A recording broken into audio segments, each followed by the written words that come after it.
7 நாட்கள் மக்கள் வந்து தினம் தினம் தீபம் ஏத்துவாங்க. ஸோ இந்த வாரத்துல இருக்கக்கூடிய 7 நாட்கள் தீபம் ஏத்துறாங்க அப்படின்னா நிறைய ப்ராப்ளம்ஸ் இருக்கும். ஒவ்வொரு வீட்லயுமே ஏதாவது ஒரு பிரச்சனையை சந்திப்பாங்க. ஸோ இந்த பிரச்சனைக்கு இப்படி தீபம் ஏற்றலாம், இந்த டைம்ல ஏற்றலாம் அப்படின்னா 7 நாள் 7 தீபம் எப்படி ஏற்றலாம் கேட்டால் எல்லா நாளுமே நீங்கள் ஒரே மாதிரி தீபம் ஏற்றலாம். பட் சில பேருக்கு வந்து ஒவ்வொரு விதங்களில் நம்ம சாமி கும்பிடலாம் அப்படிங்கிறது பிடிக்கும். இப்போ நான் சொல்கிற விஷயம் வந்து உங்களால் ஏற்ற முடியாமல் கூட போகலாம். நம்ம டெய்லியே ஒரு விளக்கு ஏற்றுறோன்னா நல்லெண்ணெய் மட்டும்தான் ஏற்றுவோம். இது அந்த காலத்துலேயும் நீங்கள் பார்த்தீங்கன்னா காலையிலேயும் சாயந்தரமும் 2 வேளையும் சூரிய உதயம் சூரிய அஸ்தமனம் நல்லெண்ணெய் தீபம் ஏற்றுவாங்க, இல்லைன்னா நெய் தீபம் ஏற்றுவாங்க. இதுதான் சாதாரணமாக இருக்கக்கூடிய. எப்படி வந்து ஒரு நவகிரக வழிபாட்டை வீட்டில் செய்யலாம் அப்படிங்கிறது இதனுடைய ஒரு சூட்சமம்னு வச்சுக்கோங்களேன். அப்போ இந்த 7 நாட்களுக்கான 7 தீபங்கள் டெய்லியே அந்த மாதிரி ஏற்ற முடியுமான்னா கண்டிப்பாக முடியாது. ஸோ உங்களுக்கு என்ன ப்ராப்ளம் இருக்குது அப்படிங்கிறதையும் நீங்கள் யோசிக்கணும். இந்த 7 நாட்களும் இந்த மாதிரி நம்ம தீபம் ஏற்றும் போது நல்ல ஆரோக்கியம், குடும்பத்தில் அமைதி, சொந்த பந்தங்களுடன் நல்ல ஒரு நட்பு, நல்ல அறிவுத்திறன், வேலை வாய்ப்புகள், வசதிகள், வியாழக்கிழமையில் வெள்ளிக்கிழமை அதை எல்லாத்தையும் அனுபவிக்கிறதுக்கு நல்ல கணவன் மனைவி, இது எல்லாம் நமக்கு வரணும்னா நல்ல ஆயுள் இருக்கணும். ஸோ இது எல்லாத்துக்குமா சேர்த்து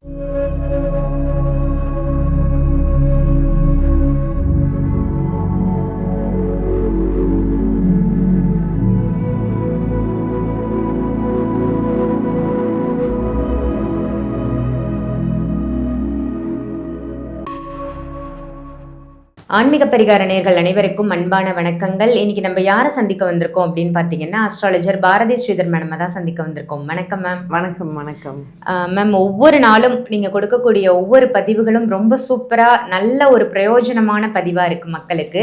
நிறைய பெண்கள் வந்து உங்களோட பதிவை பார்த்துட்டு அந்த பரிகாரமும் செஞ்சுட்டு நமக்கு செஞ்சுட்டேன் அப்படின்னு கமெண்ட்லயும் போடுவாங்க. நிறைய பேர் உங்களை நேர்ல பார்த்து சொல்லியிருப்பாங்கன்னு நினைக்கிறேன்.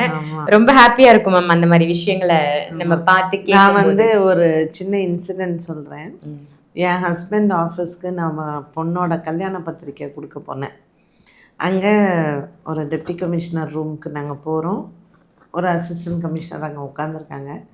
நானும் என் ஹஸ்பண்டும் உள்ளே போகிறோம். அந்த அம்மா அப்படியே டெப்டி கமிஷனர் உட்காந்துருக்கிற அந்த அம்மா அப்படியே இருந்துருந்தாங்க. அப்படியே பார்த்துட்டு சாருன்னாங்க என் ஹஸ்பண்ட்டை. ஏன்னா இவங்கன்னாங்க. இப்போ இவர் சொன்னார், அம்மா இவங்க என் ஒய்ஃபு. உங்கள் ஒய்ஃபான்னாங்க அந்த அம்மா. ஆமாம், 35 வருஷமாக எனக்கு இது ஒய்ஃப் தான் அப்படின்னாரு. அந்த அம்மாவுக்கு என்னென்னா அவங்க அந்த அசிஸ்டன்ட் கமிஷனர் வந்து she is a regular viewer of ஆன்மீக பரிகாரம். அந்த அம்மாவுக்கு நம்ப முடியல. அவங்க அந்த எந்திரிச்சு நான் இப்போ எனக்கு இதை மோனோ ஆக்டிங் பண்ணணும்னு தான் ஆசை. எனக்கு இன்னும் நான் மறக்கவே மாட்டேன். அவங்களுக்கு என்ன ஒரு ஆச்சரியம் கலந்த ஒரு இதுன்னா, அப்புறம் கேட்டாங்க, நீங்கள் நான் சொன்னேன் டாக்டர் வெட்டிங்கை கொடுக்க வந்தேன் மேடம் அப்படின்னு.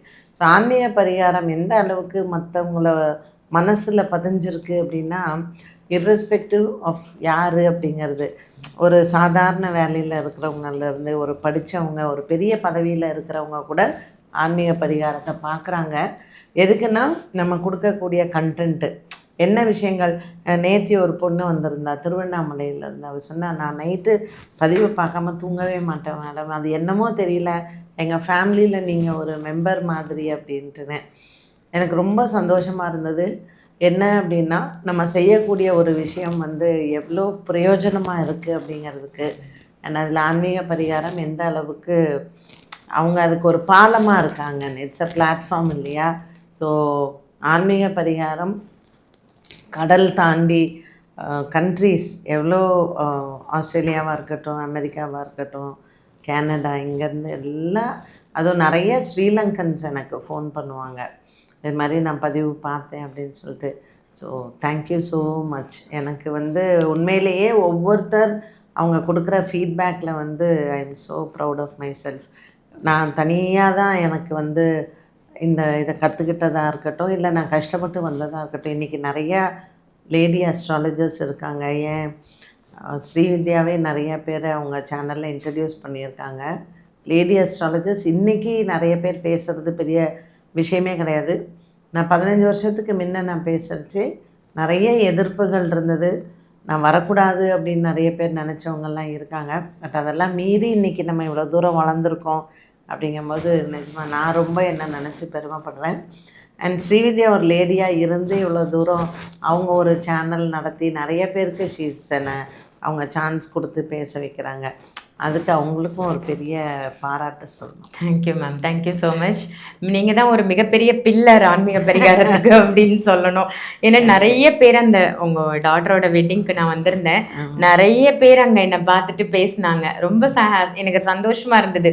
ஸோ இந்த அளவுக்கு அவங்களால ஐடென்டிஃபை பண்ண முடியுது அப்படின்னு சொல்லிட்டு ரொம்ப ஹாப்பி. இல்லை நீயும் எவ்வளோ எனக்கு தெரிஞ்சு நம்ம ஒரு 7 வருஷமா பண்ணுறோம் மேம், பண்ணிட்டு இருக்கோம். அதனால நீயும் வளர்ந்துருக்கேன், நானும் வளர்ந்துருக்கேன், அதில் மாற்று கருத்தே இல்லை.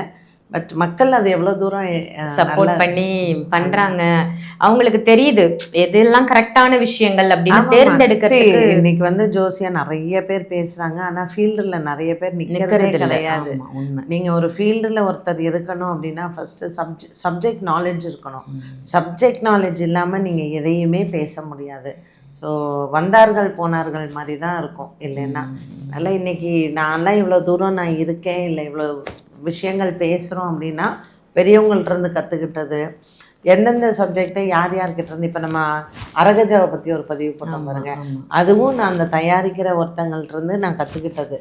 அவங்க சொன்னாங்க, ஏன்னா ரீசெண்டாக ஒருத்தர் அதை மேனுஃபேக்சர் பண்ணணும்னு என்கிட்ட கேட்கும்போது அந்த தயாரிக்கிறவங்கள்ட்ட நம்ம போய் பார்த்து கேட்கும்போது அவங்க நமக்கு சொல்லி கொடுத்த சில விஷயங்கள். ஸோ எது யார்கிட்ட கற்றுக்கணும் அப்படிங்கிறது இருக்குது. அந்த ஒரு முனைப்பு இருந்தால் தான் வாழ்க்கையிலையும் முன்னேற முடியும். உண்மைதான் மேம், சூப்பர் மேம்.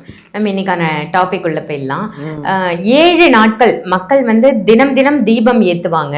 ஸோ இந்த வாரத்தில் இருக்கக்கூடிய 7 நாட்கள் தீபம் ஏற்றுறாங்க அப்படின்னா நிறைய ப்ராப்ளம்ஸ் இருக்கும். ஒவ்வொரு வீட்லேயுமே ஏதாவது ஒரு பிரச்சனையை சந்திப்பாங்க. ஸோ இந்த பிரச்சனைக்கு இப்படி தீபம் ஏற்றலாம், இந்த டைமில் ஏற்றலாம் அப்படின்னா 7 நாள் 7 தீபம் எப்படி ஏற்றலாம்னு சொல்லுங்கள் மேம். என்னை கேட்டால் எல்லா நாளுமே நீங்கள் ஒரே மாதிரி தீபம் ஏற்றலாம். பட் சில பேருக்கு வந்து ஒவ்வொரு விதங்களில் நம்ம சாமி கும்பிடலாம் அப்படிங்கிறது பிடிக்கும். இப்போ நான் சொல்கிற விஷயம் வந்து உங்களால் ஏற்ற முடியாமல் கூட போகலாம். நம்ம டெய்லியே ஒரு விளக்கு ஏற்றுறோன்னா நல்லெண்ணெய் மட்டும்தான் ஏற்றுவோம். இது அந்த காலத்துலேயும் நீங்கள் பார்த்தீங்கன்னா காலையிலேயும் சாயந்தரமும் 2 வேளையும் சூரிய உதயம் சூரிய அஸ்தமனம் நல்லெண்ணெய் தீபம் ஏற்றுவாங்க, இல்லைன்னா நெய் தீபம் ஏற்றுவாங்க. இதுதான் சாதாரணமாக இருக்கக்கூடிய முறை. இப்போ ஸ்ரீவித்யா கேட்குற மாதிரி 7 நாட்களுக்கு 7 தீபங்கள் இருக்கா அப்படின்னா சில முக்கியமாக நம்ம வந்து ஒரு பிரச்சனைகளுக்கு ஏற்றலாம். ஒரு 7 நாள் கணக்கு எடுத்துட்டு ஏற்றலாம். அந்த 7 நாளில் நம்ம ராகு கேத்துவையும் சேர்த்துக்கலாம். ஸோ எப்படி வந்து ஒரு நவகிரக வழிபாட்டை வீட்டில் செய்யலாம் அப்படிங்கிறது இதனுடைய ஒரு சூட்சமம்னு வச்சுக்கோங்களேன். அப்போ இந்த 7 நாட்களுக்கான 7 தீபங்கள் டெய்லியே அந்த மாதிரி ஏற்ற முடியுமான்னா கண்டிப்பாக முடியாது. ஸோ உங்களுக்கு என்ன ப்ராப்ளம் இருக்குது அப்படிங்கிறதையும் நீங்கள் யோசிச்சுக்கோங்க. அண்ட் வார நாட்கள் எப்படி வந்தது அப்படின்னு பார்த்தீங்கன்னா நமக்கு இருக்கக்கூடிய பிரச்சனைகளை வைத்து தான் வாரத்தில் 7 நாட்களையும் சூரிய பகவான் அந்த தேரில் வந்து குதிரைகளை பூட்டினார். 7 குதிரைகள்னு வந்து சொல்லுவாங்க. ஸோ ஞாயிற்றுக்கிழமை அப்படிங்கிற அந்த வாரம் வந்ததுக்கு காரணமே வந்து பார்த்திங்கன்னா சூரியன் வந்து நமக்கு எனர்ஜி கொடுக்குறவர். அப்போ நம்ம நோய் நொடி இல்லாமல் ஒரு எப்பவும் பிரிஸ்காக இருக்கணும், எனர்ஜெட்டிக்காக இருக்கணும்னா அதுக்கு சூரியன் தான் நமக்கு முக்கிய காரணக்கர்த்தா. ஸோ நம்ம வந்து இப்போ விட்டமின் டி டெஃபிஷியன்சி சொல்கிறோம். நமக்கு அந்த சூரிய ஒளி மேலே படலை அப்படின்னா நமக்கு விட்டமின் டி டெஃபிஷியன்சி வருது, ஃபெட்டிக் வருது, ரொம்ப டயர்டாகிடுவோம், காலை எடுத்து வைக்க முடியாமல் இருப்போம். ஸோ இது எல்லாத்துக்குமே அப்போ ஒரு நல்ல ஆரோக்கியத்திற்கு நம்ம ஞாயிற்றுக்கிழமை காலையில் 6 to 7 அந்த சூரிய உரையில் நம்ம தீபம் ஏற்றலாம். ஸோ நீங்கள் வந்து ஞாயிற்றுக்கிழமை நம்ம ஒரு ஆரோக்கியத்திற்கு ஏற்றணும்னா அது நல்லெண்ணெய் தான். ஸோ தாராளமாக நீங்கள் ஞாயிற்றுக்கிழமை காலையில் நல்லெண்ணெயில் தீபம் ஏற்றலாம். வேணும்னா சிகப்பு திரி போட்டு நீங்கள் அதோட ஆட் பண்ணி ஏற்றிக்கலாம். ஸோ திங்கக்கிழமை வருவதற்கான காரணம் என்ன? திங்கள் வந்து சந்திரனுக்கு உண்டான நாள். ஸோ ஒரு குடும்பம், பாசம், குடும்பத்தோடு நம்ம ஒத்துமையாக இருக்கிறது, இது எல்லாமே சந்திரனுக்கு உண்டானது தான். இப்போ திங்கக்கிழமை நீங்கள் ஒரு விளக்கேற்றணும் அப்படின்னா நெய் விளக்கேற்றுறது ரொம்ப விசேஷம். ஸோ திங்கக்கிழமையில் காலையில் 6 to 7 சந்திரஹோரை. இப்போ சந்திரஹோரையில் நெய் தீபம் ஏற்றும் பொழுது குடும்பத்தில் மன அமைதி கிடைக்கும். குடும்பத்தில் வந்து நமக்கே வந்து ஒரு நல்ல மன திருப்தி ஏற்படும். மூணாவது வந்து செவ்வாய். செவ்வாய் வந்ததுக்கு காரணம் என்னென்னா இரத்த சொந்தங்கள், அண்ணன், தம்பி, தங்கச்சி, இந்த மாதிரி சித்தப்பா, பெரியப்பா, இரத்த சொந்தங்கள், இவங்க தான் செவ்வாய். ஸோ அந்த செவ்வாய்க்கிழமை நம்ம காலையில் செவ்வாய் ஹோரையில் ஒரு நம்மளுடைய உடன்பிறப்புகளோட நம்ம நல்லா இருக்கணும் அப்படின்னு நினைக்கிறது வந்து எதிரிகள்லாம் இல்லாமல் இருக்கணும். ஸோ எப்பொழுதுமே உங்களுக்குள்ள ஒரு போட்டி பொறாமையெல்லாம் இருக்கக்கூடாது.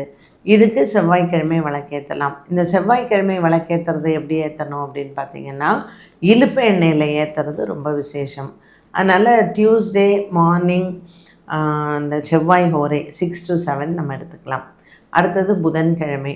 புதன்கிழமை அப்படின்னாலே நமக்கு வந்து அறிவு தான். புதன் வந்து அறிவு தான். நமக்கு எல்லாம் இருக்குது, நல்ல ஆரோக்கியம் இருக்குது, நமக்கு வந்து சொந்த பந்தங்கள்லாம் இருக்காங்க, அப்புறம் நமக்கு அதுக்கான நல்ல அறிவு இருக்கணும் இல்லையா? அது புதன். புதன்கிழமை காலை 6 to 7 நம்ம வந்து இந்த ஹோரையில் ஒரு அறிவுக்காக, நம்மளுடைய அறிவுத்திறன் நல்லா இருக்கணும், நல்லா செயல்படணும், ஐக்கியூ நல்லா இருக்கணும் அப்படிங்கிறதுக்காக நம்ம ஏற்றுறது தான். ஸோ புதன்கிழமை பெருமாளுக்கு உகந்த நாள். அன்றைக்கும் நெய்விளக்கு ஏற்றுறது தான் ரொம்ப விசேஷம். அடுத்தது வியாழக்கிழமை. குரு அப்படின்னாலே நமக்கு அனைத்து விதமான செல்வமும் வரக்கூடியது. குழந்தை செல்வம், நம்ம வீட்டில் படிப்பு, நல்ல வேலை, வீடு, இது மாதிரியான வசதிகள், இது எல்லாமே நமக்கு குரு பகவான் அருள்வது. அதனால் இந்த குரு பகவான் நமக்கு அருள் தரணும் அப்படிங்கிறது வந்து வியாழக்கிழமையில தான். ஸோ வியாழக்கிழமையில் நம்ம விளக்கேற்றணும் அப்படின்னு சொன்னால் குபேர யோகம் நமக்கு வரணும். அதுக்கு நெய், நல்லெண்ணெய், இலுப்பெண்ணெய் 3ம் சேர்த்து வியாழக்கிழமையில் நம்ம ஏற்றலாம். அடுத்தது வெள்ளிக்கிழமை, சுக்கிரவாரம். ஸோ வெள்ளிக்கிழமை சுக்கிரவாரம்ங்கிறது வந்து நம்ம எதற்காகனா, நல்ல கணவனோ அல்லது நல்ல மனைவியோ, ஒரு தாம்பத்திய வாழ்க்கை நல்லா இருக்கணும், நமக்குன்னு ஒருத்தர் வாழ்க்கையில் நமக்கு கிடைக்கணும் இல்லையா? அதற்கு நம்ம வந்து சுக்கிரஹோரையில் தீபம் ஏற்றலாம் வெள்ளிக்கிழமை அன்னைக்கு. ஸோ இந்த வெள்ளிக்கிழமை நீங்கள் வந்து இலுப்பு எண்ணெயில் விளக்கேற்றுறது ரொம்ப விசேஷம். அடுத்தது வந்து சனிக்கிழமை. சனிக்கிழமை வந்து நமக்கு ஆயுள், என்னதான் ஆரோக்கியம் நல்லா இருந்தாலும் கூட நமக்கு அல்ப ஆயுள் இருக்கக்கூடாது இல்லையா? பூரண ஆயுள் இருக்கணும். அதனால் சனிக்கிழமை காலையில் நல்லெண்ணெய் தீபம் ஏற்றுறதுனால நமக்கு அந்த பூரண ஆயுள் வந்து கிடைக்கும்.